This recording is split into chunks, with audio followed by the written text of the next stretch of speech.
fundamental and systematic change inside the country.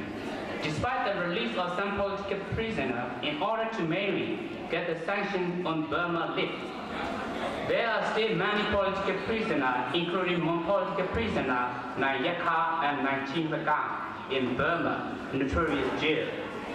Despite the ceasefire agreement reached with the Chin National Front (CNF) and Karen National Union (KNU, there are still full-blown civil war in Kachin State and other ethnic nationality areas.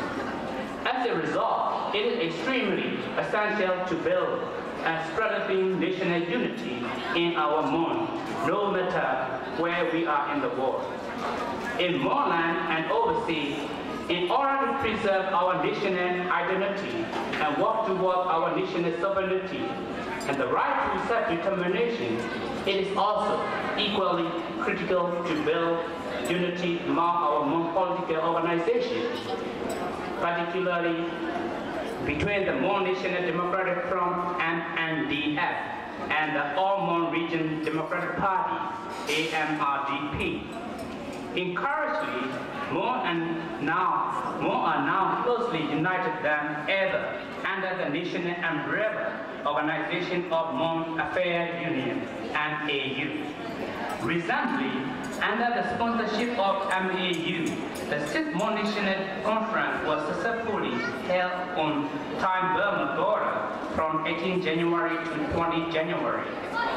With the participation of over 100 representatives from Hmong land, overseas and Thai Hmong communities from Thailand.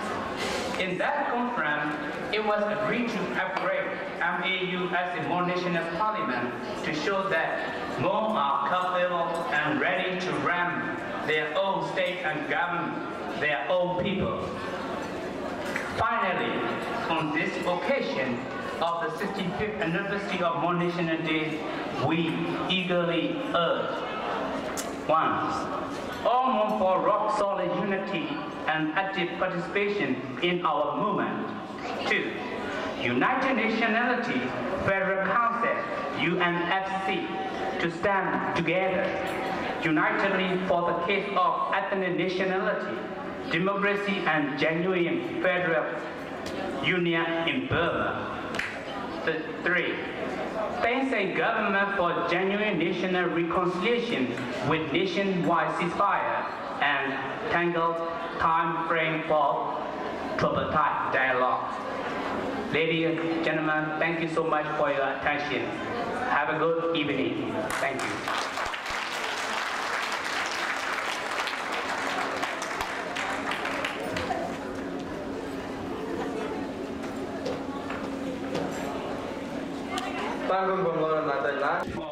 From bottom of our heart.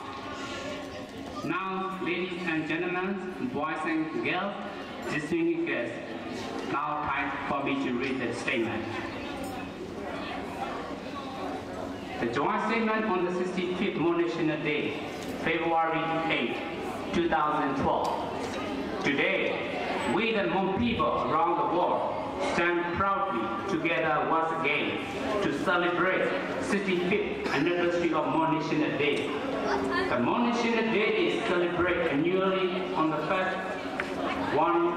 day of March, Hmong lunar calendar, in commemoration of the foundation of Hmong Kingdom, Hansawadi, by the two Hmong princes, Samala and Wimala, in 573 AD.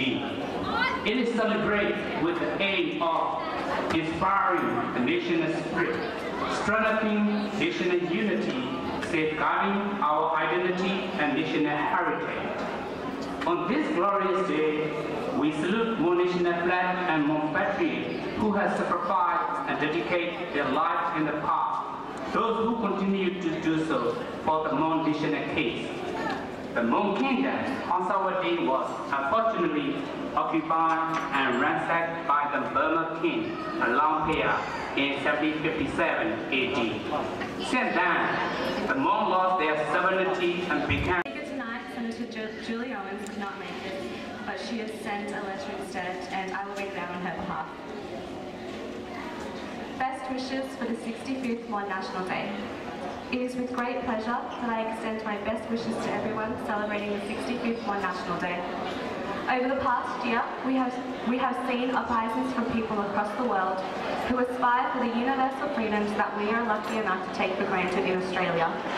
The Mon people are no strangers to these aspirations. I know Saturday night will be a special occasion for all of you to celebrate your culture, your heritage and your pride as a people, and to reflect on the struggles that have faced the Mon people over the years. I was pleased to read that the Mon National Day celebrations were allowed in Rangoon for the first time in 15 years this year, but no doubt there is a long way to go for the Mon people. Have a wonderful night, be proud of your people and the richness you all bring to the Australian culture through the celebration of your ancestry.